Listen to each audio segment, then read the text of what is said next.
Welcome to the Friendly Banter podcast.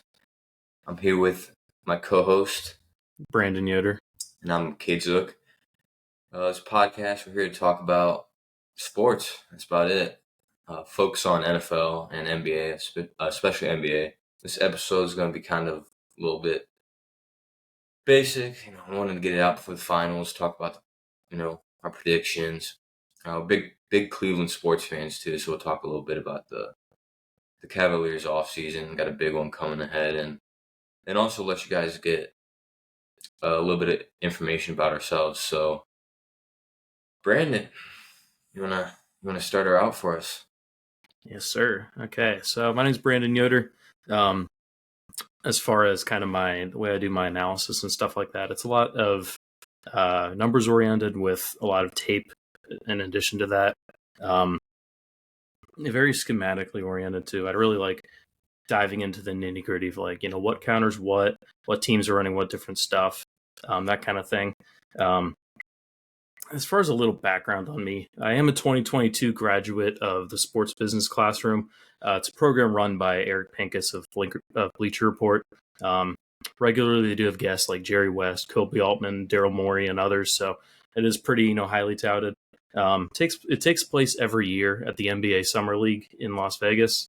And during that, I was awarded third place in our mock off season by fixing the dumpster fire that was the Russell Westbrook Lakers, and in a competition that was judged by former Suns general manager Ryan McDonough. So it is definitely, there's a lot of actual NBA people that got to evaluate what we did, what I was able to do, and they said they liked what we did. Yeah, at my bachelor party, went on had to be pushing 2 hours stories about his time there, and it sounded interesting. I was kind of jealous after hearing you talk about it, but there's some definitely some well-respected people there, and it's no small feat to get third there. Definitely something to be proud of. All right, my turn, I guess. So, kind of wanted to do a sports podcast because ever since I could hold a ball in my hand, that's what I had in my hand. And it kind of, as I grew older, realized I was pretty good with numbers. Brandon, nickname is BY. I might call him BY. So yeah, that's Brandon. But yeah, BY and me, we all had kind of the same type of mind when it came to our numbers. We both were good with it naturally and liked it. I'm in school right now for my finance degree. I might be transferring to Ohio University. Yeah, we'll see how it goes. I had to take a little break because I actually got married last year too, so I was threw a little wrench in my plans. But right now I do concrete with my dad. It's family business. Going on my 7th summer there, and figured what better time than we're both 22 years old to start a podcast. And I've wanted to start a sports podcast for a while because I feel like there's a lot of value to be had. A lot of sports media is either all focused on the information side of things. It's not super entertaining, or it's like Skip Bayless and all entertainment with no type of knowledge really at all of the game. Yeah, it's all just the national media where you get your talking heads talking about your talking points. Every 2 weeks bringing up your Lakers and stuff like that, where it's just so don't really care. No, it's horrible. It's really bad. It's gotten worse over the years, but I was trying to think of who to do this podcast with because I didn't want to do it by myself. I just couldn't stop thinking about when we went to elementary, middle school, and high school together, sitting at the cafeteria consistently arguing about sports, and we would go at it and get mean with each other. But yet, when we left the table, we were still friends, and that's where the name comes from, Friendly Banter, because it's basically all we do and all we still do. Some of the most legendary debates over James Harden versus Russell Westbrook, and many, many, many other ones that I can't even remember anymore, but they were great times. So now we both kind of know more of what we're talking about too, but we still have that dynamic, so we think we can bring a unique voice to sports and in the media world and side of things. Well, it's a little bit about us. I think we can get into some NBA Finals predictions. So, BY, you want to start us off? All right, so I'm going to kind of go out right away and kind of give what I think is going to happen. If you ask me to put money on it, I'm going to go Boston in 6. Um, it is very interesting, kind of the two what we're looking at from these two teams, because Boston is just overloaded with talent. Um, Everywhere you look, it's just high quality players up and down the roster, and they all fit super well together, which is huge. The thing is with Boston, we've seen this time and time again over the years, where once you get in the playoffs and it gets deeper in the playoffs, for whatever reason, they just crumble every single time. Whether it's against Miami, whether it's against the Bucks in years past, they never feel like they perform in the playoffs as well as they should, and there's always just something that does them in. That being said, I'm not sure if it's going to happen again this year. This might finally be the year where there is simply just too much talent for them to fail. In regular season, they were far and away the best team in basketball. Easily. And now that Porzingis is coming back too, that's definitely huge for them. Now they're fully healthy going into this finals. We've had a pretty massive break for Boston in terms of like the time spent between the end of the conference finals for them and the start of the finals. I believe the last game Boston played was on May 27th, which finals is going to start here on June 6th. So that is a massive time frame for them to not only plan how they're going to attack. Series have been long either. Yeah. They haven't played a series over 5 games unless I'm forgetting something. No, it's been 5. Yeah. Yeah, it was. Yeah. So they haven't Pacers, played any. 5 Miami, 5 Cleveland. Yeah. Okay, Miami was 5. That was the one I couldn't remember. But yes, they've had a lot of time to recover and also plan for how they're going to attack this Dallas team. More importantly, how they're going to defend this Dallas team. That's kind of the bigger thing for them. Obviously, Boston is a fantastic defensive team with a ton of talent up and down the roster. The thing is, though, it's when you have a duo like Kyrie and Luka Doncic, your biggest task is going to be finding a way to defend that offense. With Boston and how they do their defense, typically it is a lot of switching. They do like to do that a lot. Since they have so much defensive talent up and down the board, there really are no holes for them. There really isn't anyone that they have to cover for. So, there's no Kemba Walker like there was in years past. If you're Dallas, there's no Kyrie Irving they have to really cover for. So with Boston, they really do get the luxury of not having to kind of scramble as much as other teams do. It's also not the Warriors in the finals where you got to pre-switch all the time, so that way you can leave Curry in the corner off ball no matter what. Boston simply doesn't have those issues. Drew obviously is an all-defense guy; he's fantastic. Derek White, an all-defense caliber defender. Then obviously you have the Jays, who are both fantastic defensively. And now all of a sudden they bring in a 7'3" rim protector in Kristaps Porzingis to man the middle and protect the rim for them. So Boston does like to switch a lot, like I said. So if I'm Dallas, I think that's my way of trying to attack them, because Boston, especially in the playoffs, they are prone to giving up these soft switches where it's like, a guy comes up to set the screen, but it's not really that great of a screen. And if the Boston on-ball defender really tried, he could get around it. But rather than trying to put them in a bind, what Boston will typically do is just give up the switch. They'll go from having Tatum on the on-ball guy to all of a sudden now it's Brown. Is that big of a difference? Yeah, it is a difference.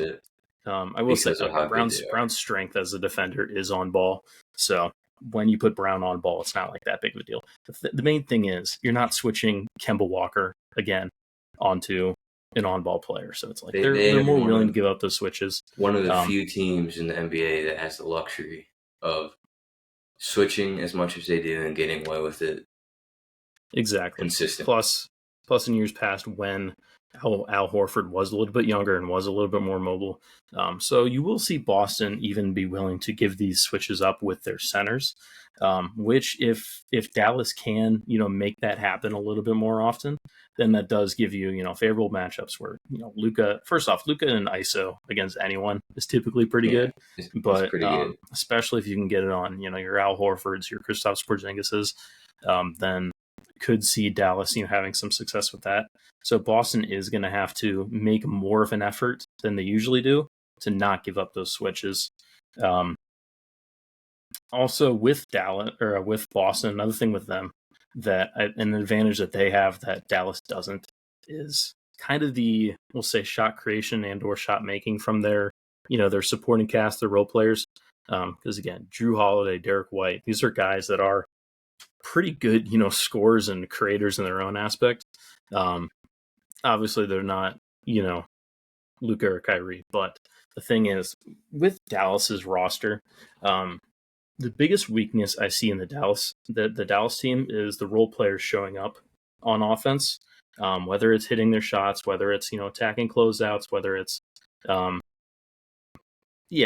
just turning advantages into points. Luka and Kyrie, they are going to create a ton of advantages for that Dallas offense. It's up to the role players, though, a lot of the time to be able to kind of convert on those things.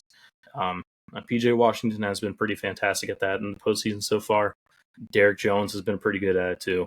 That being said, Derek we will Jones. have to see if they can hold up one more time in this last series. I got faith. I got faith in PJ. I don't know I about love PJ Washington, dude. Jones. I wanted him on the I got Cavs so faith bad. in PJ. He's for sure. fantastic. He is. He's fun to watch. Yeah. So, if you're Boston, you really have to try to make more of an effort than you usually do to keep your good matchups on Dallas's stars. And then if you're Dallas, you got to hope your role players make shots, and you got to hope one of Boston's role players doesn't just randomly take over the series. Was it the first round? Miami? Was it the first round that Derek White was just averaging 25 a game or something like that? He went off against Miami. Yeah, you got to hope that doesn't happen again. I think his first two games against the Cavs were really good. I want to say they were good. Yeah, and then after that, he kind of slowed down a little bit. They fell off after that, but yeah, he was on a tear to start the postseason. Yeah, so it is very important for Dallas that Boston just doesn't have a random role player average 20 plus, which, I mean, if anyone's gonna have that, it is gonna be Boston. Yeah, definitely. And then another thing with Dallas. Hold up. We can't slide by the fact of what PJ Washington did against Oklahoma City, though.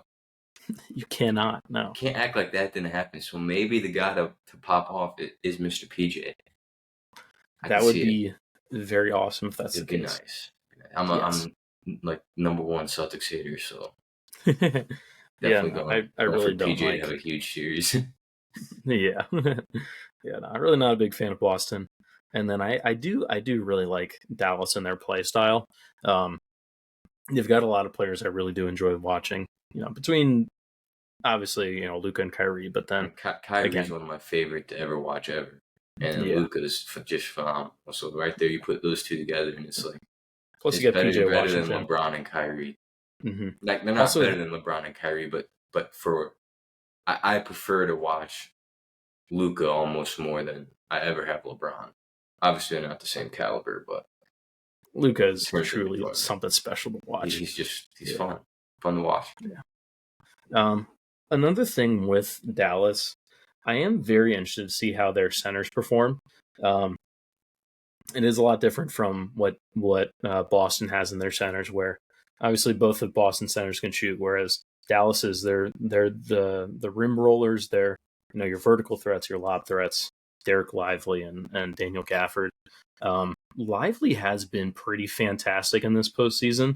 Has been really good at whenever someone traps Luka or Kyrie, they get the ball to him, and he's typically making the right decision on the short roll.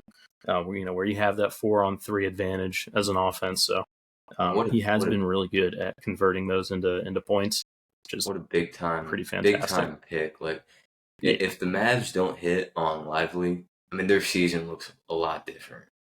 yeah, Like that's yeah. a big Because at big the impact on that team, and he's been yes, nothing short of impressive. yeah, he's been when they drafted him, it was clear like this is the center of the future for them. This is everything they need in a center. The only issue is when they drafted him, he was 19. So it's like, is he going to be ready?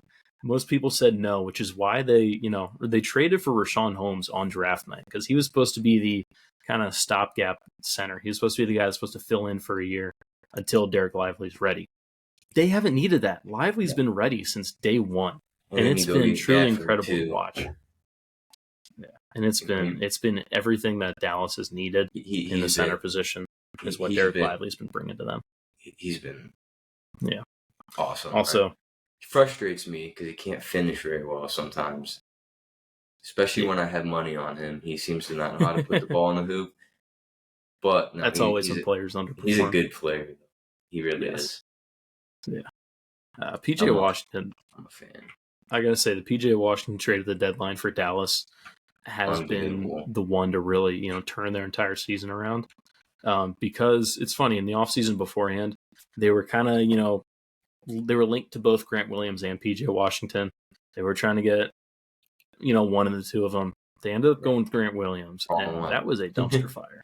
Yeah, that was And not good. so, one very nice thing that I like about what Dallas did, they didn't. They They were admitted willing their to mistake. acknowledge exactly, Yeah, and then they paid the and price fixed and it. went Yeah. back to the guy that they should have went to in the first place, which was Mm-hmm. PJ Washington, and it seriously changed their season trajectory entirely. And now they're in the finals. No, So it definitely did.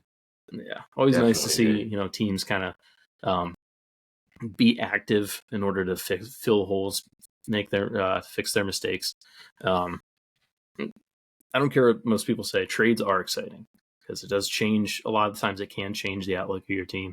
Um, it is very, especially when it has a result that this PJ Washington trade has. Yeah. Yeah. I will say though, going back to kind of an overall scope of the series, I still am a little bit worried about just the talent of the supporting cast with Dallas. Um, Obviously, they have been able to get the most out of their guys. Um, Again, like PJ Washington, like Derek Jones, as well as the centers. That being said, considering just how much talent Dallas has, I think this might finally be the year. And Dallas is punching a little bit above their weight, in my opinion. Um, it's amazing that they made it to the finals, but it's also not like anyone in the West has really been a juggernaut this season. Denver was pretty disappointing. Minnesota was obviously fantastic, but Spurs. I do think Minnesota's offense can be a little bit unorganized. So it's like not entirely sure if they're like a juggernaut in the West. Is Ant's phenomenal. Obviously, super fun to watch. Like even in that Nuggets series, when they started throwing different looks at him, he's he's not necessarily a bad playmaker, but it's definitely not the role he's comfortable in. Like Ant just wants to put Yeah, the ball in the bucket, and when the Nuggets got him like that, a little bit like even Game 7, really he didn't play that great. Came up clutch for him, but you could definitely tell they were making him just almost second guess his instincts, and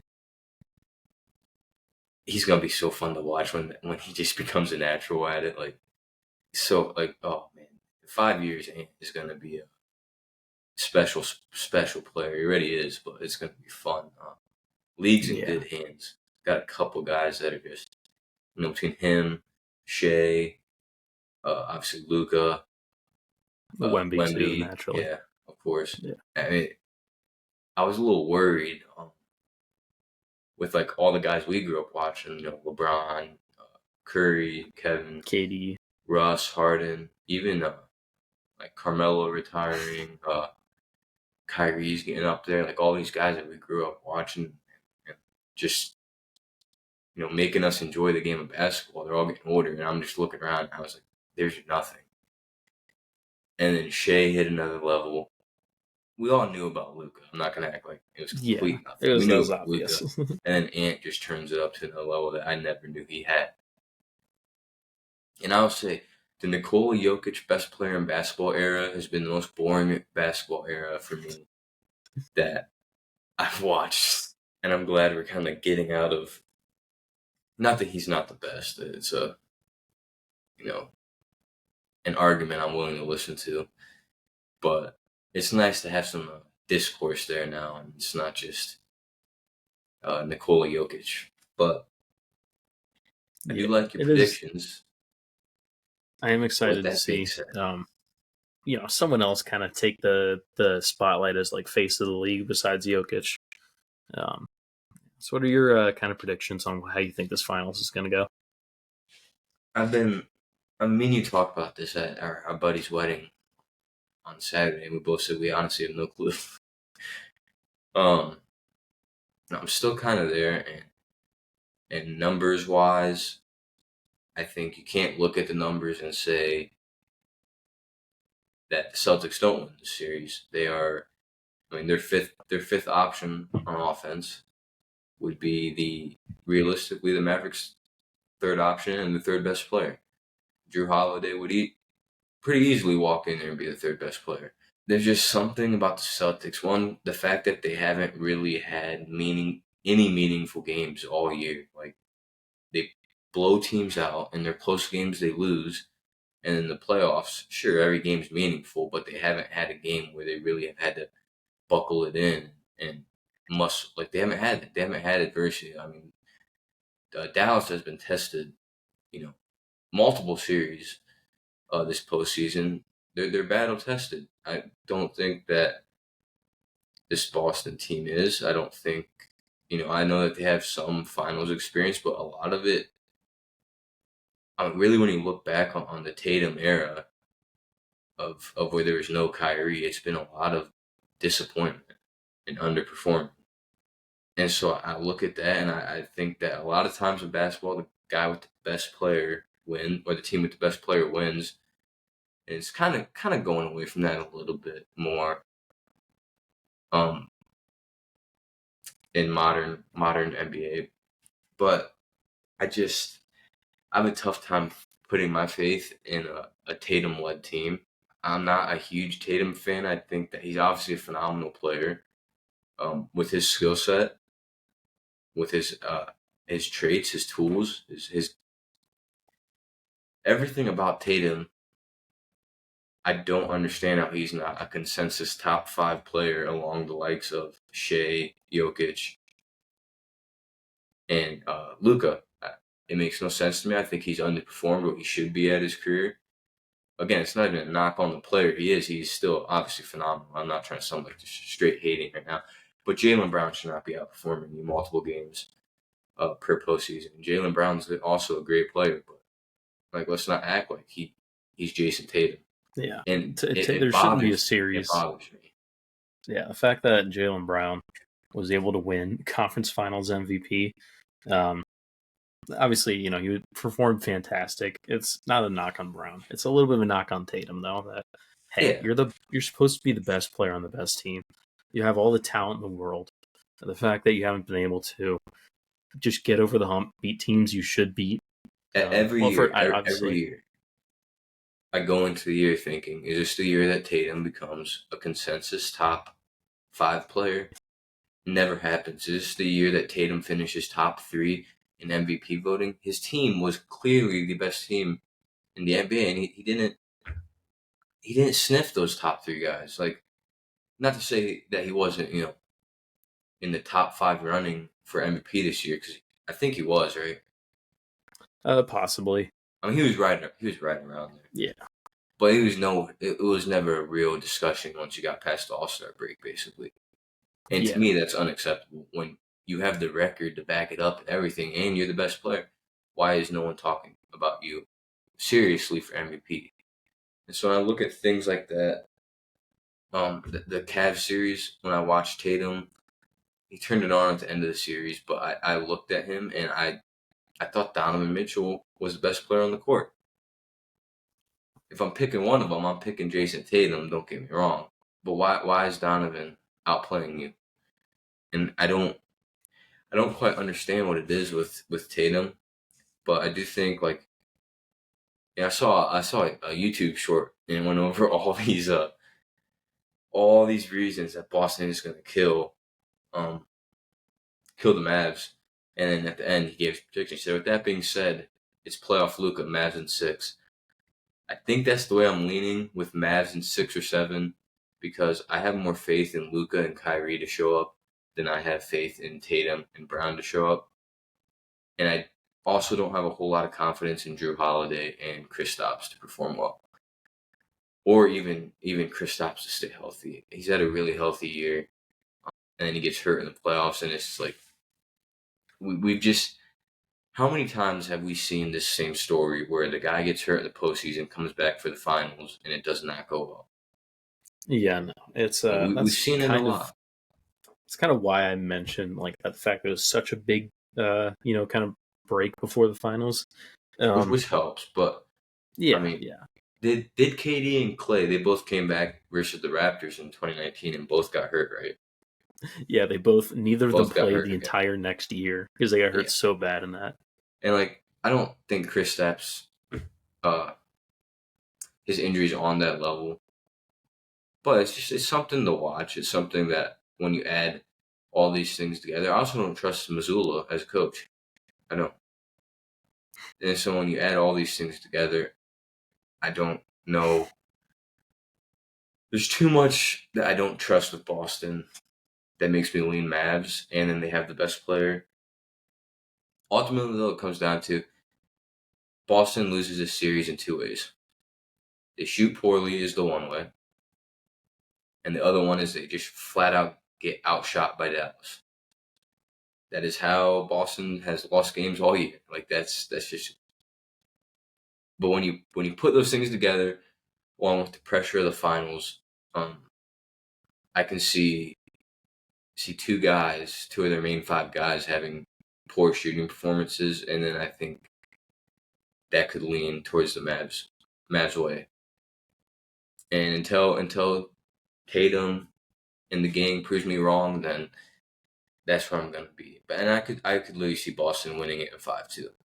But that's if everything goes right, and I'm willing to bet that it doesn't all go right. So it's kind of where I'm at. Luka's gonna bring one back to Dallas. Kyrie's gonna get number 2 and cement himself as one of the best point guards of all time, and I'm here for it, man. It should be a fun series no matter what. Honestly, I'm excited to watch like a fun series game because I don't think the really any of our finals recently was super exciting. I mean, the Suns and Bucks was kind of Yeah, exciting, and then it that was just the one where my it mind it, went it, to it immediately. That was a tailed. good series. It tailed though, but there's moments. Yeah, But it fell off when Phoenix couldn't win another game. It fell off hard. I mean, yeah. come on, lose 4 in I a row. worry How do for you do that? yeah. I do definitely want to see Dallas win the series. Um, if you ask me to kind of give more specifics as like how I think it's going to go, I definitely can see Dallas, winning a game or two kind of at the start of the series, to where it looks really competitive, looks really good, and then from there, I can absolutely see Boston just out talenting them and steamrolling them throughout the rest of the series. Could Um, happen, 100%. yeah, yeah. I it's I definitely trust Dallas more in terms of like Like what the how they product you're perform gonna get. relative. Yeah, how they're going to Yeah, perform relative to their talent level.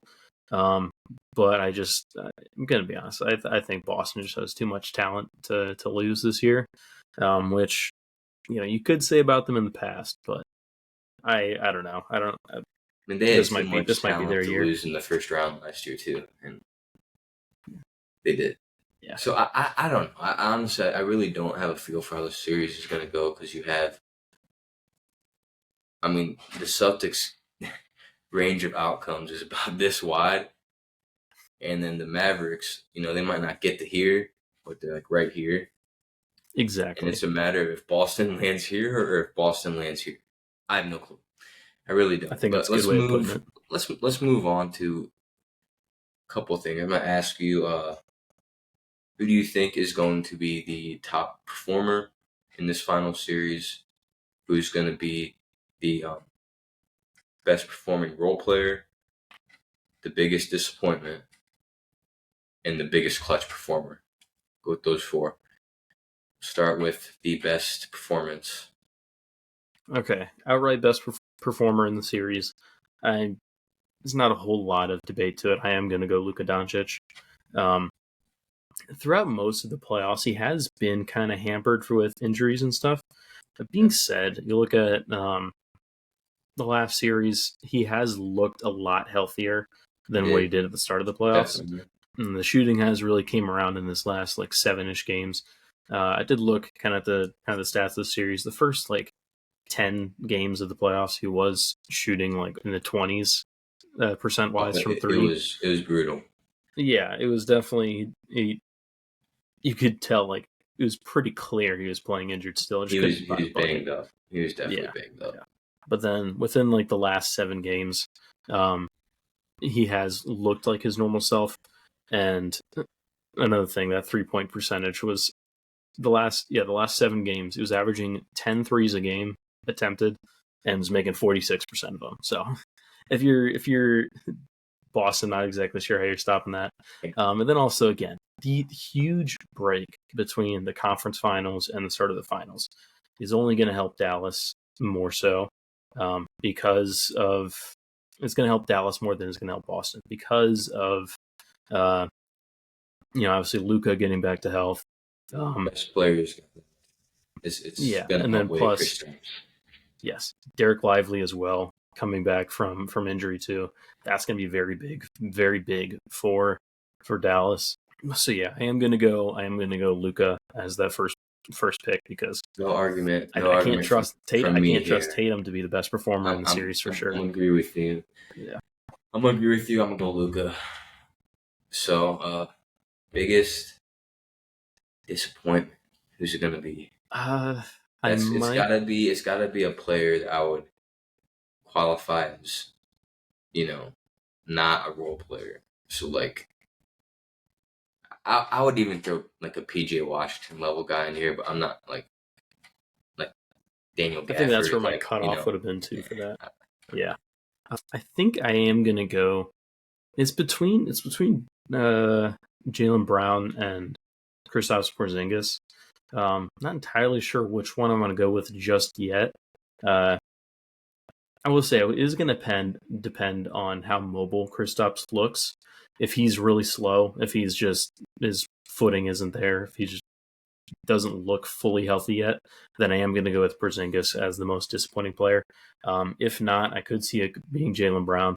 Jalen Brown is pretty famous for either being like hot or cold in a series. He's either going to be outperforming Jason Tatum, Or he's or gonna be he's going to dribbling the be ball off his knee out of bounds. yeah, or he's going to be like the biggest disappointment in the whole series. Yeah. So it's between Brown and Porzingis. I am going to put the caveat on it depends on how Porzingis looks. Porzingis is moving really well. If he looks really healthy, then I'm going to go Brown as disappointing. But if Porzingis isn't looking like fully back, then I'm going to go Porzingis as most disappointing. From most disappointing for me is between Drew and Kristaps. I just don't know if I can call Drew disappointing because of the reputation he has. And I do think I'll lean Kristaps here. Even if he is healthy and can move, I think I'm still gonna go Kristaps here. I've never been a huge fan of Kristaps, even back in New York. I mean, all the physical tools, great player. Just think there's a little bit of underperforming there, and kind of, isn't the greatest at coming up when it really matters. And granted, he hasn't had a lot of opportunities to do it. He's been on some pretty bad teams, but because of the lack of experience there and the injury, I'm gonna go with Kristaps. I think it's the safest bet. Yeah. That's where I'm at. So Mm-hmm. role players, which one comes up the biggest? So I guess Boston really only has three. Ah, it's good. Hold up. Let's clarify Mhm. something. I say we count Derek White and Drew Holiday as kind of role players. Okay. Are they? Now, do we Not want to really, go? but kind of are on Boston. Okay. Do we want to go like best performing like in total or best performing kind of relative to expectation? So I kind of want to go I with the would latter. say expectation. Okay. I've got a name. It's gonna be kind of funny. I'm kind of thinking Peyton Pritchard because I Ah, can. He has been pretty fantastic in this postseason. His shot making for a bench guy is pretty like it's a lot better than what you would think it is. Um, Also on the Dallas end of it, their like on ball guys aren't really kind of geared towards defending guards. Because I mean, you look at the starting five, it's like Irving, Doncic, Derek Jones, PJ Washington, and then whoever's starting at center at that point. So they don't really have anyone to kind of cover Pritchard like that. That being said, it's also not you're probably not going to devote that many resources towards defending him. Um, but I do think Pritchard, kind of like the timing of his shots too, they do like to kind of put the ball in his hands at least a little bit when he is out there, because typically when he's out there, it is they're it's not the full starting five, obviously. yeah. So he's going to get a little bit more shot creation reps um, than what you normally would. Um, and I honestly his shot making is pretty like I said, it is pretty incredible. So I can see him having a good series. Um, Again, relative to expectations, Dallas doesn't really have kind of anyone to cover him. But at the same point, it's not like you're going to be funneling stuff through him. Um, so it's a And shaky pick. It's definitely a shaky pick at best. I It's like like more it. of a I like dark it. horse. I think dark horse is a good way to describe it. But yeah, I'm gonna go Peyton Pritchard on this one. I'm gonna go with him. Just kidding. He don't get minutes no more. I don't know. How often was he playing? How many? Do you know how many minutes he averaged in the last series? Pritchard. No, no, no. Tim Hardaway. Oh, Tim Hardaway. It was not much. He's basically out of the rotation. Yeah, no, I I can get it noticed that. pulled up really quick for you. Shocking. He had a couple good series in that He Nuggets played he played 2 games in the Minnesota or series. the Thunder series. One was 5 minutes, and the other was 10 minutes. Um, and then the last two OKC games he played in were 6 minutes and 12 minutes. So He Tim had Hardaway good games has versus completely. the Thunder. He had some good games versus the Thunder. Uh, yeah, He maybe won, earlier I in the think, one series. good one. Did he not? Uh, let's look at game logs here in the playoffs I for swear Tim he had. Hardaway. I know he had one game. He kind of went off in the playoffs. Yeah, I do remember that. There's at least one game where he was like really going for it. Yeah, it would have been game two. Yeah, he had 17 points in that one on really good efficiency. Canned a couple threes, was doing a lot of stuff inside the arc that game. Um, but How the mighty especially have fallen, towards he seriously kind of fell out of the rotation for man. them in Yeah, the that's playoffs. why. I don't. Um, and I Who's don't my blame pick? him. It's when you have Luka and Kyrie, you do want to kind of fill out the rest of the roster with defense. Yeah. Um, and then hopefully you can get competent 3-point shooting out of those defensive players. It's why Derek Jones is starting. It's why you got Yeah. PJ Washington. It's why you traded for a center at the deadline instead of a shooter. It really feels like you're. He's not touching the floor much. Let's keep it at that. He ain't touching the floor Yeah, much. yeah. But for my role player, this is a tough one. It's a tough one. I had my mind made up, but now that it's the time, I'm not so sure I want to go with it. I was gonna go with Derek Jones Jr. I do kind of like that. I'm falling back on it though. I'm gonna go Derek White. I believe in Derek White. I know Derek White is very generous, calling him a role player. If it was on any other team in the NBA, he probably wouldn't be a role player. Yeah, Not really a role player, but going back, what we clarified, I'm gonna go Derek White. I think he steps up big. I think there's a I good do. I chance do that like he's the that. second, third best player on the Celtics this series. Yeah, I hate the Celtics. I hate everything about the Celtics except that man.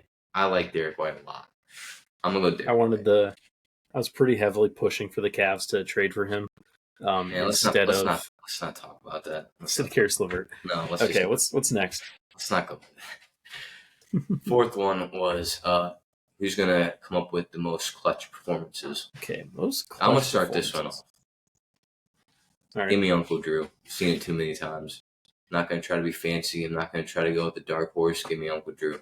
I'm gonna leave it at that. I don't gotta explain. That sounds good. Yeah, Kyrie is pretty fantastic, especially in the clutch. However, I am going to go back to Luca again. Hey, I knew you were gonna do that. Yeah, he is I mean, it too makes good sense. down the I stretch. can't argue it. Yeah, it's kind of a little bit of the obvious pick. Is the best player in the series. Is the guy that I think is going to obviously perform the best in the series. It might be obvious, but I don't think anyone could knock it. Yeah, and his track record, especially late in the games and in postseason, is pretty incredible. And obviously, it's not like Boston has that many real candidates for it. Yeah, So you're looking at pretty much Kyrie and Luca. You're going Kyrie, I'm going Luca. It's not that much to really go into with it. So, I think we got the finals. Our predictions pretty well covered. It's gonna be a fun series. Can't wait for tomorrow night. I don't really care who wins. I just want some good basketball, man. I hope we get that. Something that, as Cavs fan, we're hoping that we get this next year. So, Brandon, let's try to give us a breakdown here of the Cavs offseason and what we have liked so far and kind of the path that you see. And, I'll kind of work off you and see how that goes and kind of the ideal Cavs offseason that we would like to see to get this team to the next level. Okay. First off, what's happened so far in the offseason. Everything so far has been going really well. When JB is gone. When JB got fired and the notification came through on Twitter, I was down in Florida. Me right away. He texted me right away. I was down in Florida. Yes, I did. And I was down in Florida on vacation. The first thing I did, I think the first thing I did was text Cade, one of the first things. And then immediately after that, I went in the fridge and grabbed a Smirnoff or something. Keep in mind, this wasn't like 10 or 11 in the morning, but it was on vacation in Florida, so it's like, you can't blame me. But I did you get a pass. say before some other people, the first thing I'm doing once JB gets fired is I'm cracking open a drink wherever I am. Doesn't matter. Celebration drink. I'm so happy to see him gone. I just didn't believe in him at any point. Yeah, he could have, and honestly, he probably should have. Like, did he deserve it? Debatable with team success, but like, I think anyone that watched that series knew that the team was capped with JB Bickerstaff. And I don't think JB Bickerstaff's like an awful coach. I think there's teams that could benefit from JB Bickerstaff. I think if you have a rebuilding team or a bad team, JB can do solid getting the most out of that team, but I do think he's capped and is not a great coach for where the Cavs are at right now. And if you have a really talented player that needs developed, I would probably stay away from him if I was a team, because Mobley effectively did nothing to improve after really his rookie year on. I mean, like, there's been improvement, but not where, as Cavs fans, where we thought he would be. It's been kind of a letdown. I know the national media or the national view on JB is kind of mixed. A lot of people think he's a really good coach. There's something you brought to my attention. JB Bickerstaff was running the offense through Andre Drummond and Tristan Thompson. No, JaVale McGee. JaVale McGee and Andre Drummond when he first got here. That tells you all you need to know about JB Bickerstaff. So let's move on. Good riddance. Glad he's gone. Let's move on to who are some, we got a head coaching spot to fill. Who are some guys that the Cavs have been linked to, or maybe some dark horses that you like? Okay, the names that have been linked to them, including guys that they have requested permission for, and has been reported that they have been granted permission. The names are Kenny Atkinson. He was the coach with the Nets back in 2019 when they were. It was the D'Angelo Russell all-star season when they made the outperformed it postseason. a lot, right? Yeah, Yeah, what? they outperformed a lot that year. Yes, they did Yeah. perform a lot So, better than expectations. was that the year The that we culture had of their that pick? team was incredible. Was that the year we got their pick, or was that the year? No, that was the year before. That was the year before. Yeah, it was the year Where they before. still Yeah. outperformed that year too. Yes, yeah. They Better, actually, better. made the postseason. D'Angelo Russell again made an all-star team. Spencer Dinwiddie was incredible. Karis LeVert was kind of performing well in that team. Jared Allen was pretty good at center. So that was a team that, again, very much outperformed expectations. Definitely. And made the postseason. I was a big D'Lo believer at the time. Yeah, and the culture of Obviously, being a that team Buckeye was too, incredible. Yeah, yeah. you got to support. Next on the list is James Borrego. He was the head coach of the Charlotte Hornets a few years ago.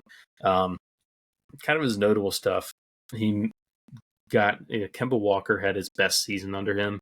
Devontae Graham actually looked like a starting caliber point He guard fell off bad. under him, which is probably his biggest achievement. And then he was also the head coach of that one year. It was LaMelo's second year, where LaMelo actually had a full healthy season, played like 75 games, and he actually managed to turn that roster into a top 10 offense. And I don't think they made the postseason that year. They were like the 10 seed, but they did have a winning record, and they did have again a top 10 offense with a roster that was guard. An incredible guard. with a 20-year-old lead guard. So it wasn't exactly like they had the most talent ever. It was like him, Terry Rozier, Miles Bridges at his peak, before all the other stuff. Yeah, so I know they've been linked to Utah Jazz guy. Seeing pictures of him and Donovan talking all over Twitter or X, whatever you want to call it. Give us a little rundown on Mr. Bryant. Yeah, Johnny Bryant. Currently, he is with the Knicks. He has been very highly touted. His reputation around the league, from whatever it is, really nice. What I've seen. Mm-hmm. It's not like I'm talking to these people, but everyone likes him around the league.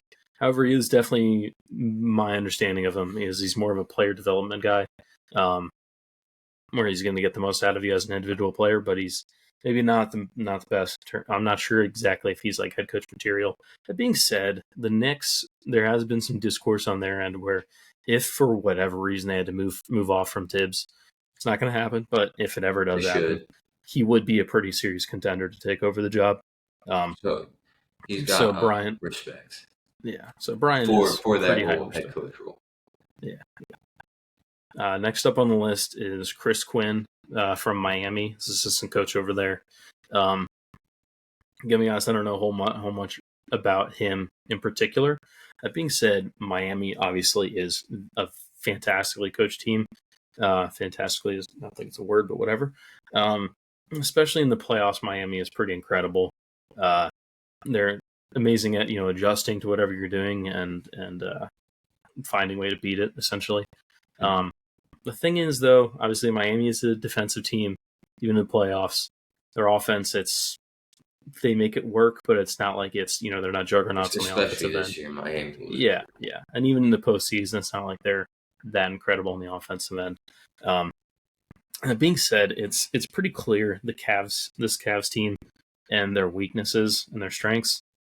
They need a guy that can really run the offense and get the most. That can get the most out of this team offensively. Definitely. So far for me, I am kind of leaning for James Borrego. Chris Quinn, it is a Miami thing. Miami doesn't seem like their scheme doesn't really seem like it's going to be the best at unlocking our talent. They don't exactly fix our weaknesses is kind of my thing. You have any thoughts on Quinn or just Miami in general? Miami is scares me. Anytime you get somebody from Miami, whether that be a player or a coach, it scares me because they do things differently. They've done things differently for a long time, and it don't work for every organization, but it works for Miami. The Strus deal that the Cavs made scared me. I think it's been okay. I think that's been okay, but I mean, go Go just look up on YouTube the Heat culture and how it's affected, or how teams have overpaid for players that aren't really anything special, and what they get in return for the amount that they pay. It's not good. And I know the Patriots, Bill Belichick, that coaching tree has been wildly unsuccessful with some of the biggest burnouts that we've ever seen in coaching in the NFL. I mean, Matt Patricia, horrible. Josh McDaniels, horrible.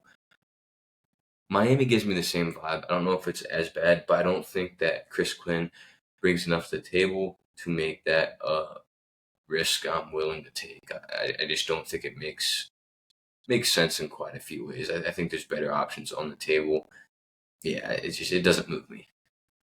Yeah, it feels like a lateral move with JB. We'll go with that. It does feel like a lateral move. And any defensive guy, like if they from a heavily defensively minded team, to me that just feels like a lateral move, because JB could get the same thing out of the team, and we need a new voice to either take us to the next level or make it clear that we need to blow this thing up and rebuild. Yeah, we got to come to a decision. It's for all those same reasons that you mentioned with Quinn. It's also why I'm not super interested in the next guy, Micah Nori. He's Minnesota's assistant. He's the guy that is actually kind of, acting as head coach right now. Now, if you go watching the Minnesota game in the playoffs right now, take a look at, who's actually standing up on the bench, running as acting as head coach. That is Micah Nori. Unfortunately, it's kind of funny how that happened. Who was it that ran into him? It was Mike Conley that ran into Chris Finch. Yeah. Torres, was it meniscus or something? Yeah, that was bad. I don't know. Yeah, I'm not interested in him. Yeah, one of the craziest things I've seen. But for all the same reasons, not super interested in Chris Quinn. Same reasons to Mike Nori. Defensive team doesn't what their scheme kind of brings to the table doesn't exactly, it's not what we need. Yeah.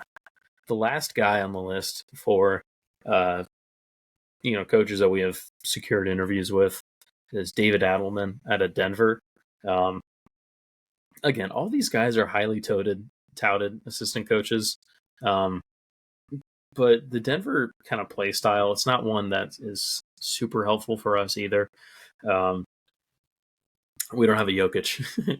No. If he went to Houston or something, if they needed a head coach, Houston or Sacramento, I feel like it would work out there.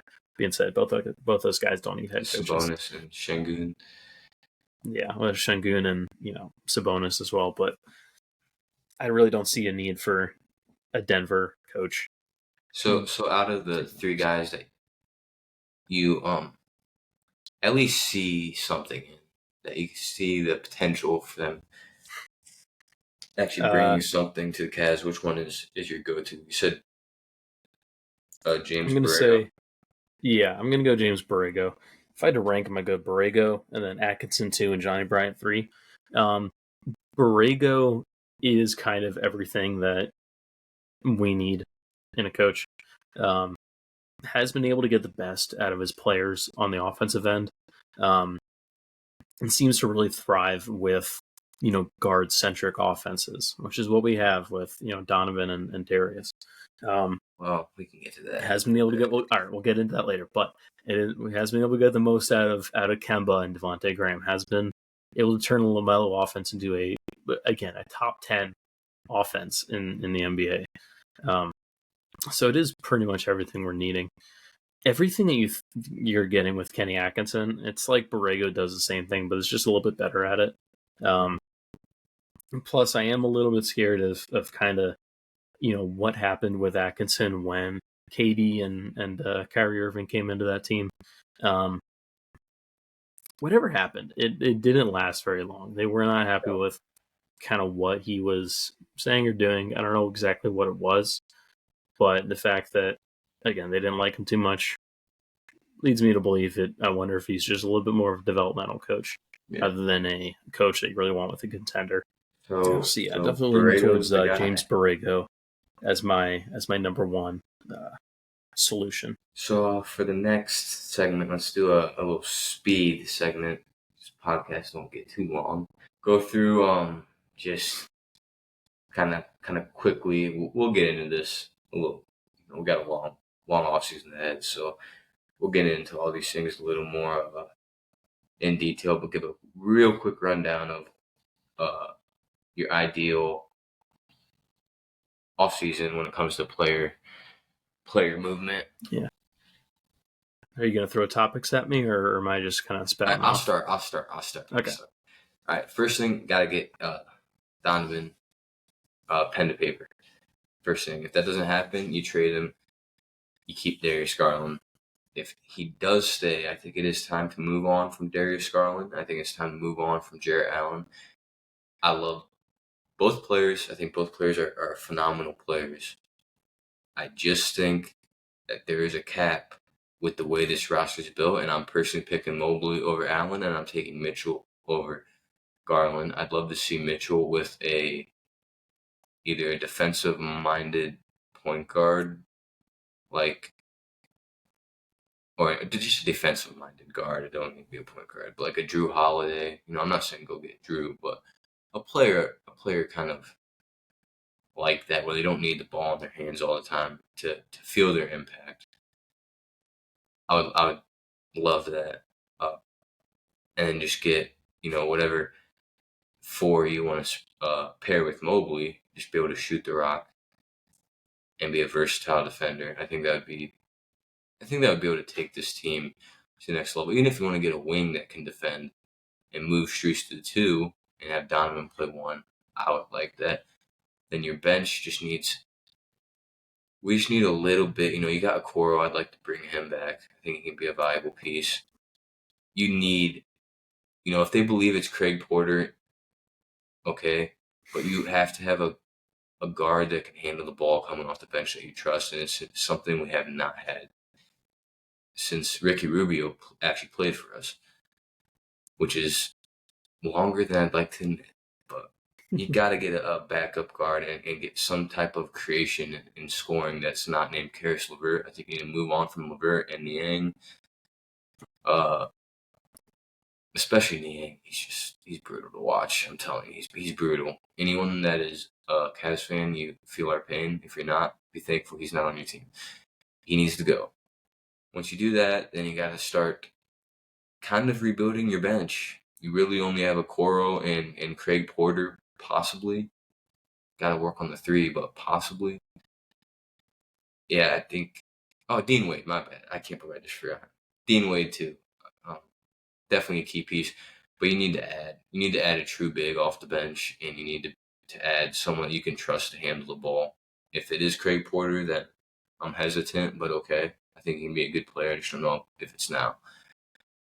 Once you do those things, hopefully you get some good return in your trade packages. Well, I don't really want to get into trade packages today. Well, that'll be a pretty lengthy thing that we can get into and talk about, because it's pretty interesting. With having Garland and Allen, and LeVert, there's a lot of things that you can do. So we'll dive into that on another episode. Yeah, once you get those things down, hopefully you made the right trades, and you just pray that Mobley develops and then that coach works and things mesh. You pray. That's kind of my philosophy. I know you are, for some reason, it's still a Darius Garland plus Donovan Mitchell believers, but what would be your little quick rundown of the Cavs offseason?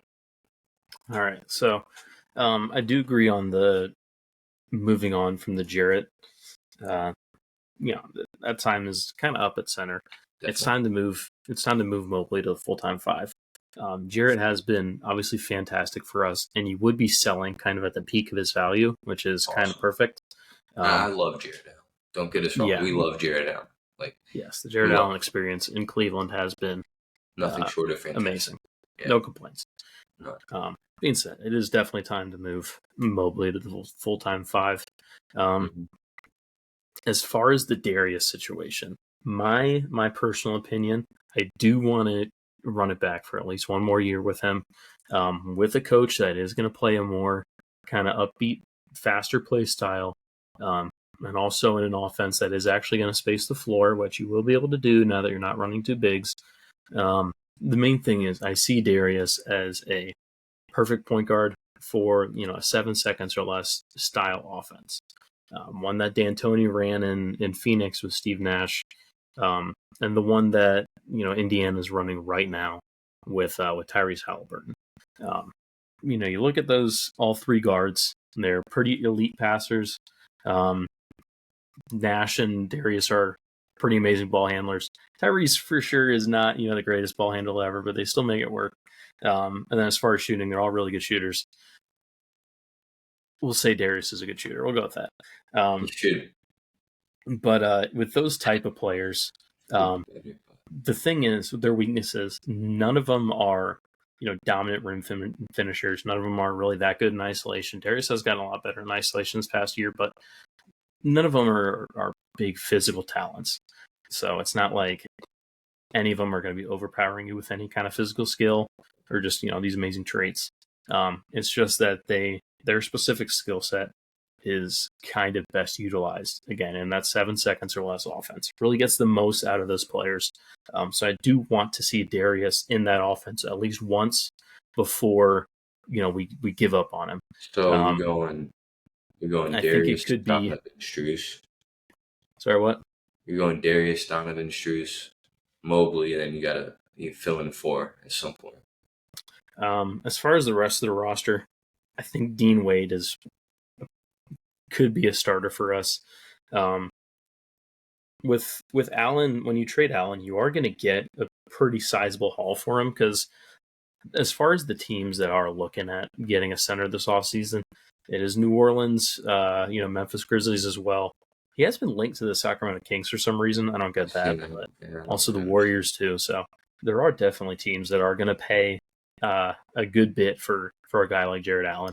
I'm sure you're going to get at least one guy in the starting rotation for him, or the starting 5 for Jared Allen. That could be, a guy like Andrew Wiggins or something like that. I'm not going to pencil that in. I also don't fully trust Wiggins, but that's besides the point. The thing is, I do think Strus is going to end up going to the bench this next year. I think you're going to start with the 2 guards. Power forward might actually be Dean Wade. We'll see. I do like Dean Wade, so I don't have any complaints on that end. But I think Strus is going to go to the bench. You're going to get a 3 kind of in return. So then that puts, Coro on the bench, Strus on the bench. Looking at trading LeVert and Niang because I'm tired of having both those guys on my basketball team. I'm not a big fan of either one. So that does mean you are looking for, a 3. And you are looking at a backup power forward and a backup center. Those are 2, or backup power forward and center are definitely 2 things that are going to for sure need to be filled. I don't think you need both. I think you should back up big. Not backup power forward? What do you think about that? I mean, once you get in the playoffs, you're running 8-man rotations. I think you get by without it. Backup 5 you need is something definitely serviceable enough for the regular season. I'll agree there. Yeah. The backup center is a bigger is a bigger hole to fill than backup power forward, in my opinion. Which I have a guy that if a certain team wanted to make a trade, and we'll talk about this in another video. I have a big man candidate who's young that I think is interesting, but we will cover that in another episode. Okay. So you want to keep Darius, re-sign Donovan, obviously, and get rid of Jared Allen, LeVert, and Niang. Yeah, that's kind of my ideal offseason. Sounds enticing, and sounds like the next episode where we dive into this is going to be exciting. So, finish up here real quick. The last segment is going to be, there's a website called Ranker. We looked up the top 10, or the greatest, let me see how many it is here. The 280 plus top NBA players of all time ranked. We're just going to cover the top 10. Quick one-line reaction to every single one. The top 10 from you. I'll read them out. Number 10, we got Wilt. Can we start top down? Because I need to figure out who we're comparing. No, you can give an overall reaction after too. Okay, Wilt. Obviously incredible talent, but do think with the guys that are getting added in to the top 10, he's kind of near the end of it and maybe close to getting out of it. So 10 is definitely at least within his range. 9, Bill Russell. I don't know. I'm not a Bill Russell guy. I might actually have him outside the top 10. I'm not 100% sure. 8, Tim Duncan. Tim Duncan is pretty fantastic, and he is pretty firmly in that 5 to 8 range for him. So I'm happy with that spot for Tim Duncan. 7, Big Diesel, Shaq. I do like that. I do like him over Tim Duncan. Obviously, it depends on who else is on the list, who he's in front of. I will say I'm kind of assuming that they're putting Shaq over Kobe in this, which not entirely sure how. Shaq should be higher. I think Shaq should be higher. Yeah, I'm going to put Shaq over Kobe. I think Shaq's a top 5 player of all time. Number 6, Larry Bird. I do like this. Larry Bird is. I think it's right. I would say he's better than everyone else on the list, maybe except for Shaq. It's between the two of them, but it's close. Definitely close. I do like that spot. 5, Magic Irvin Johnson. Okay, so they have not mentioned Kobe yet. So the fact that he's not on this list does make me think that he's going to be in the top 3 or top 4. And I don't think Kobe's better than Magic. No, I would agree. Magic is probably 4th for me, in my opinion. So, Number 4, sorry. Mr. Kobe. Yeah, I think he's just too high on this list. Agreed. I think he's more in the 8, 9, 10 range than he is, top 5. Great player, though. Yeah. 3, I think you can probably guess this. Kareem. Yep. Don't think we need to say too much about that. That's right. Number 2, I think you probably can also guess this. Considering, I'm going to guess they're putting LeBron at 2. Yeah, it's LeBron. Yeah. LeBron's I'm a LeBron guy. Nothing else needs to be said. Number 1, MJ. Classic. When people vote on it, we all saw this coming. What is the biggest mistake on this list? The fact that they don't have either Curry or KD on this list. I'm going to be honest. They're I would put them kind of in that Curry 9 to 10 was range. At 12. Curry was at 12. Curry's at 12. Where was Kevin? Yeah, 14. So they just missed it. 14. Okay. Outside looking, Hakeem was the 11th guy, which I would probably have Hakeem and Curry over Will and Bill Russell. Yeah. And then Hakeem was definitely a name that I was thinking of too. But I'm going to say Curry and KD, the fact that they're not, at least in the 9 to 10 is my biggest issue. Scrolling down this list a little bit, I saw Allen Iverson at 15. What? Kind of ridiculous, but that's way too high. First podcast, Brandon. It's done. I think it went pretty good. It's going to keep getting smoother. We had a lot of good information. I don't know about you, but I'm hungry. I'm going to go eat, and I cannot wait for tomorrow night to watch some finals basketball. Hopefully, the first good series in a little bit. You got any closing remarks? Looking forward to the next one. I'm with you there. Thanks to anyone that listened. Follow us on Twitter or X. Just look up the Friendly Banter podcast. I think the handle is Friendly Banter 2 because of the character limit. Check us out on TikTok. The Friendly Banter podcast, YouTube as well. This will be up on YouTube. Check us out on Spotify, wherever you get your podcast from. We'll get it out. Check us out, the Friendly Banter podcast everywhere. Appreciate you guys for listening. Hope you tune in to the next episode.